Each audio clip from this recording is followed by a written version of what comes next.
করে থাকে। যেমন আপনারা জানেন কয়েকদিন আগে চট্টগ্রাম থেকেও কিন্তু বেশ কিছু অস্ত্র উদ্ধার করা হয়েছে। এর আগেও আমরা কিন্তু ছোট ছোট আকারে অস্ত্র, বিদেশি পিস্তল আমাদের এলাকায় কুমিল্লা থেকে, নোয়াখালী থেকে উদ্ধার করা হয়েছে।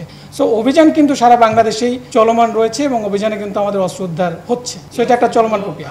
অস্ত্র যদি দুষ্কৃতিকারীদের কাছে থাকে, এই অস্ত্রটা বিভিন্ন, ইটস নট অনলি যে শুধু আধিপত্য বিস্তারকে, সে বিভিন্ন অরাজকতা সৃষ্টির কাজে এটা ব্যবহার করতেই পারে। সেটাতে দেশের অস্থিতিশীল পরিস্থিতি বলেন, রাজনৈতিক প্রভাব বলেন, এই জায়গায় ব্যবহার করাটা এটা স্বাভাবিকভাবে যদি অস্ত্র থাকে। এই জন্যই আমরা যেটা করছি যে অস্ত্রগুলো উদ্ধারের জন্য বিশেষ অভিযান পরিচালনা শুরু করেছি বা করছি এবং আমাদের বেশ কিছু অস্ত্র, এবং গত মাসেও আমরা বেশ কিছু RAB 11, আমি বলবো যে আপনাদের প্রায় 13টার মতো বিদেশি অস্ত্র উদ্ধার করেছি আমরা বিভিন্ন জেলা, আমাদের দায়িত্বপূর্ণ এরিয়া থেকে। সো আমাদের অস্ত্র উদ্ধার অভিযান চলমান রয়েছে যেন এই অস্থিতিশীল পরিস্থিতি সৃষ্টি করতে না পারে।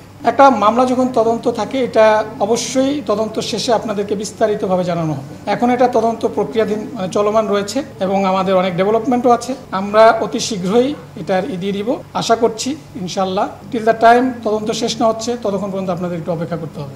ফ্যামিলি লীগের সাথে আমাদেরও যোগাযোগ হচ্ছে। আমরা যোগাযোগ বলতে আমরা তাদের সাথে, আপনাদেরও যেমন বলছে, আমরাও তাদের সাথে, সবার সাথে আমরাও মেনটেন করছি। সো এটা তদন্ত একটা দীর্ঘদিনের একটা দিন, এখন হুট করে চাইলেই আসলে না। সো এটা তদন্তের মতো যেন সুন্দরভাবে শেষ হয় এবং এটার জন্য একটা ভালো রেজাল্ট আসে, আমরা সেটাই সবাই কামনা করি। সো আমি আপনাদেরকে বলবো যে অতি শীঘ্রই এটা আপনার ইনশাল্লাহ।